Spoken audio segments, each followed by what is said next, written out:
Hi everybody, it's Lori with Team Cashy. I'm here today at our newest listing, 7619 Plantations Circle in the gated community of Carolina Landings. We absolutely love this community and this unit is amazing. New everything, new LVP in the living area. Upstairs you've got 2 beds, 2 baths with all new carpeting and new bathrooms, new sinks, new countertops, new paint throughout, new light fixtures throughout.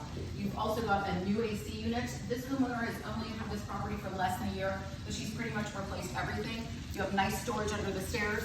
You have a powder room on the first floor, new washer and dryer, all new appliances in the kitchen, LVP in here as well, new quartz countertops in this kitchen, new sink, new faucets everywhere, new paint. And this one is coming on the market just under $300,000. This is going to be the first Carolina Landings to sell in quite some time with a 2 in it.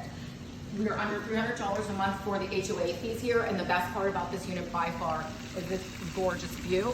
You do have a southern rear exposure here, amazing views with a lit fountain, absolutely amazing community and a great deal. Give us a call.